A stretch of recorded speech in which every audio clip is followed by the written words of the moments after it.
Okay, we will now do some exercises.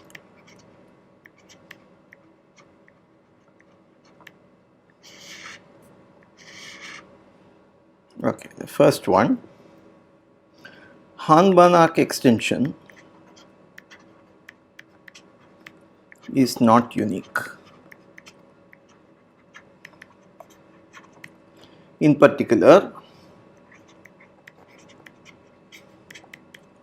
x naught not equal to 0 implies there exists f in B star, norm f equal to 1, f of x naught equals norm x naught is not unique.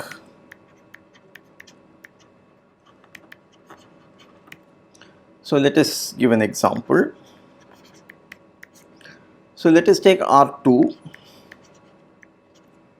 with the L infinity norm. So let us take L to infinity. So this is R2 with the norm infinity.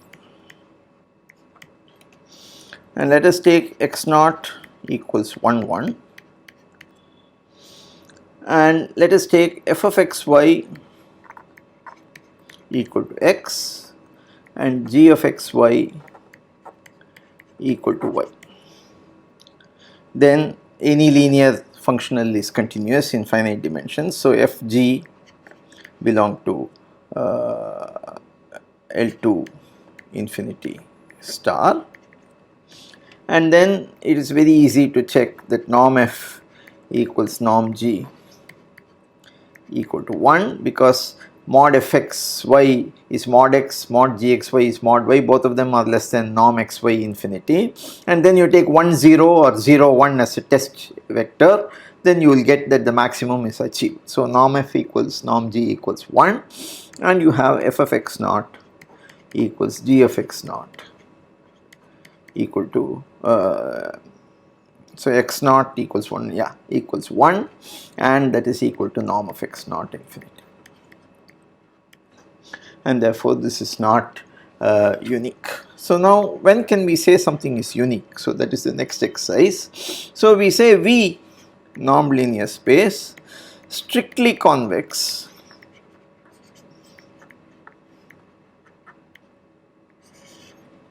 if norm f equal to norm g not equal to 0, of course, implies norm of f plus g by 2 is strictly less than norm f equal to norm g. So then here is the exercise. So V star strictly convex implies Hahn-Banach extension is unique. So let W be a subspace,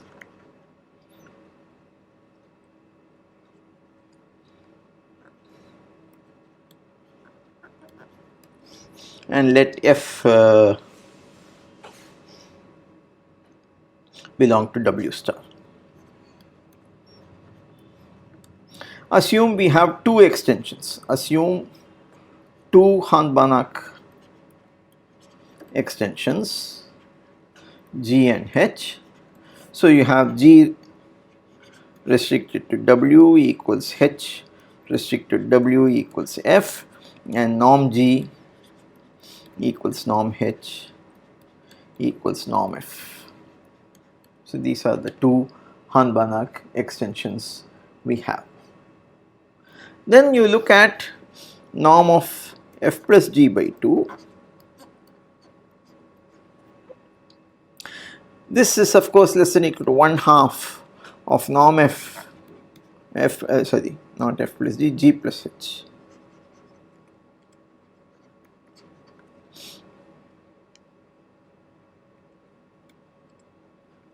Norm g plus norm h. Each is equal to norm f, so this is equal to norm f. On the other hand, g plus h by 2 restricted to W equals Since both of them are equal to f, this is equal to f, and therefore norm of g plus h by 2 should be greater than or equal to norm f, because it is an extension. So when you take suprema, you are taking over bigger sets, so an extension always has bigger norm. So therefore norm of g plus h by 2 is under Hahn-Banach extension, it is equal to norm f, which is equal to norm g equals norm h, and that contradicts the fact that V star is strictly convex. Therefore you have the Hahn-Banach theorem extension is unique. Third exercise is another proof of a theorem which we, a corollary which we already did. So let us take W subspace of non-linear space V, and W closure is not equal to V. Then there exists a f in V star such that f is not equal to 0 and f restricted to W is identically 0. So this is what we said is the way of proving subspaces are dense. So we used to prove this using the fact that you had the separation of convex sets. Now we want to do it using the extension method. So let x naught belong to V minus W bar. So then W closure is closed subspace, and therefore you can consider V by W bar. So this quotient space is well defined, and then you have x naught plus W closure is not equal to 0, because x naught is not in W bar. This coset cannot be the 0 element. So by Hahn-Banach, or the corollary which in fact we started with, there exists a phi belong to V by W bar star such that phi of x naught plus W bar is in fact equal to norm of x naught plus W bar, and that is not equal to 0, and norm of phi equal to 1. So now you define f from V to R. So f of x naught is nothing but phi of x naught plus W bar. So we just go to the quotient space and then compose it. So f of x naught, sorry, this is true for all x. So we are going to define this for all x. So in particular, f of x naught equals phi of x naught plus W closure, and that is not equal to 0, we just saw. So f is not 0. So is it a continuous?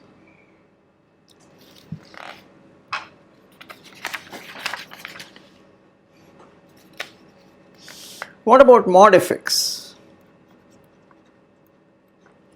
This is equal to phi of mod of phi of x naught plus W bar, and that is less than or equal to norm phi, which is equal to 1 of course, into norm of x naught plus W bar. But what is norm of x naught plus W bar? Is the infimum of all norm of x naught plus W in W bar. In particular 0 is there, so this is less than or equal to norm of x plus W bar. This is not x naught, sorry, I always get.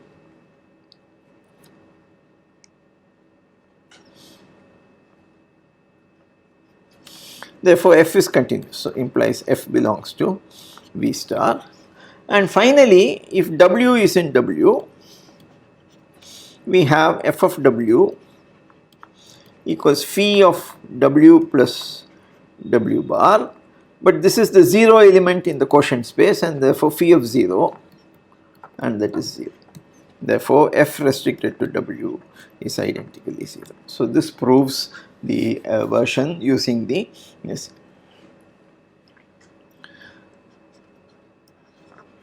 exercise. V non-linear space and W contained in V subspace, and X is a finite dimensional non-linear space. T from W to X continuous. Then there exists T bar from V to X continuous, linear, continuous linear of course, and T bar restricted to W is nothing but T. So previously we extended linear functionals in the Hahn-Banach theorem. Now we are trying to extend linear operators, but in the case where the range space is finite dimensional. Okay. So solution, you take a base, this is just you have to apply the Hahn-Banach repeatedly. So E1 En basis for X. So you can take any X in X and you can write the X equals sigma xi in R. Okay. So now you define Pi of X is the projection, namely xi. Then this is a continuous linear functional. It's immediate to see. In fact, if you are finite dimensional, everything is continuous. Every linear map is continuous. So this implies Pi composed with T is from W to R is a continuous linear functional. So there exists Ti bar or Ti, let us say, I do not need a bar here. So Ti from V to R Hahn-Banach extension of PIT. So now you define T bar of X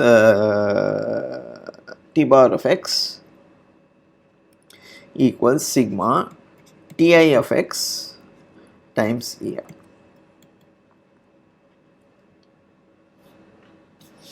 Then of course T bar is continuous linear, and if you have X in W, you have T bar of X equals sigma I equals 1 to n Ti of X Ei, and that is equal to sigma I equals 1 to n Pi of Tx Ei, and that is precisely Tx. That is the definition of Tx. Okay. So this proves this. So as a corollary of this is the next exercise. V non-linear space, W contained in V finite dimensional, then there exists a Z subspace which is closed such that V equals W direct sum Z. Now W is finite dimensional, so it is already closed. Now given any subspace in linear algebra, you know we can extend the basis and therefore write V as a direct sum of W plus Z. But we are asking something more here. We want Z to be also closed. Now this is a non-trivial problem generally, and so given a closed subspace, can you find another closed subspace such that the direct sum of these two is in fact the whole space? So this is a very important question often asked in functional analysis. We are answering it partially here, namely if W is finite dimensional, then we say that in fact there is always a complement available. Okay, so So how do we do that? So solution. So take identity map from W to W. So this is continuous linear, and W is finite dimensional, and therefore by exercise 4 there exists a P from V to W such that P restricted to W is identity. So P is, and of course P is continuous linear. So now you define Z, you set of all x such that Px equal to 0. So this implies that Z is closed, no problem about that. It's a 0 set of a continuous linear functional, and therefore it is. What about W intersection Z? Suppose x belongs to W intersection Z, then you have that Px equal to x, and you also have that Px, because it's in Z, is equal to 0. So this implies that x equals 0. Therefore W intersection Z is just a singleton 0. Now you take any x in V and look at x minus Px. Recall that this belongs to W. So if I apply P of this is equal to Px minus P of Px, but Px is in W, P is the identity, and therefore again you get Px, and that is 0. So x minus Px belongs to Z. Therefore V can be written as range of P, which is W, plus Z, and since they are disjoint in this sense, so you can write that it's equal to the direct sum. Okay. Next exercise, every finite dimensional space is reflexive. So if V is finite dimensional, then V, dimension of V equals dimension of V star equals dimension of V double star, and so on. Now J, the canonical mapping, so Jx, so x in V, Jx acting on F is f of x, this is the mapping J, so J is the mapping, goes from V to V double star, is an isometry. This is what we saw, that is J is 1 1 also. Okay, therefore 1 1 and they are in the same dimension implies J is on 2. Since the dimensions are the same, and therefore we have V is reflexive. So every finite dimensional space is automatically reflexive.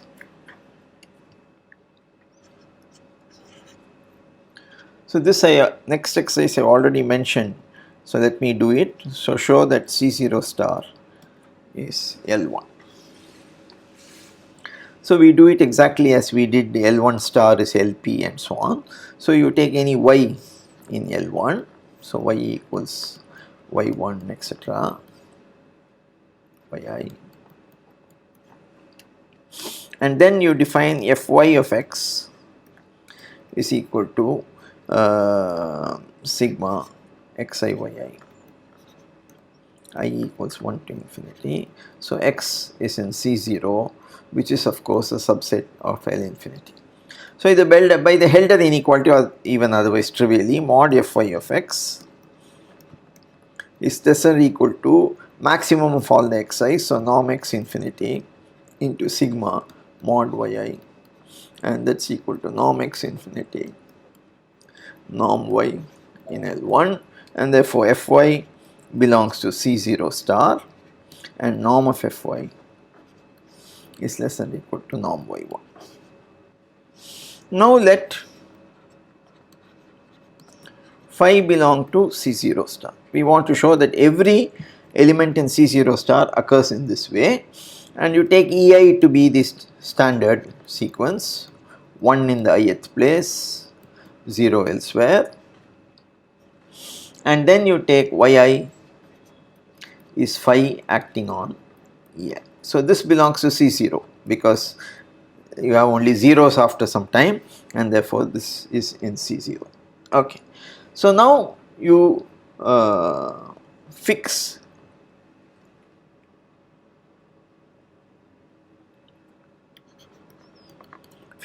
a positive integer k, and you define x k, its ith component, will be 0 if yi equal to 0, 1 less than equal to I less than equal to k. 0 if I is bigger than k, and yi by mod yi if yi is not 0, 1 less than equal to I less than equal to k. Then of course xk, it's just a finite thing, and therefore automatically it belongs to C0, it converges to 0, and phi of xk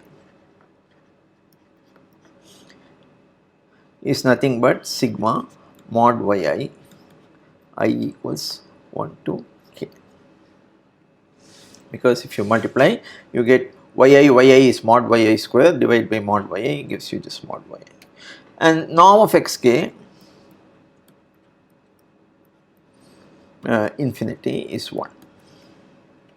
Therefore sigma I equals 1 to k mod yi is less than or equal to norm phi times norm xk, and that is equal to norm phi.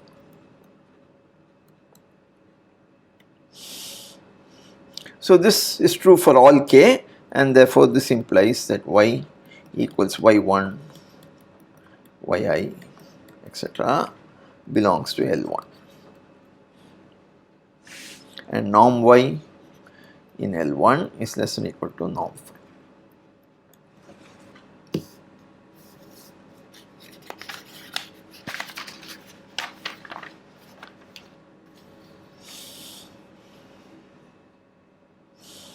So now let x belong to C0. Now you define x k with a bracket below as nothing but just a truncated sequence xk 0 0 and so on. So this also belongs to C0. Okay, and norm of x minus xk infinity is equal to max mod xi, I bigger than k, and that goes to 0 since x belongs to C0. So it can be made as modest. This is exactly the place where L infinity star equals L1 does not work, because if you do this truncation, this won't go to 0. That is the problem. Okay, so that is why that proof would not have worked. Okay, and therefore you have that phi of x equals limit phi of xk equals sigma I equals 1 to infinity xi yi, and that is nothing but fy times x. Therefore norm y1 is less than or equal to norm phi, which is norm fy, so phi equals fy, and norm fy we saw was already always less than norm y1, and therefore norm phi equal to norm y1. So it is an isometric isomorphism, y going to fy, so y going to fy is an isometric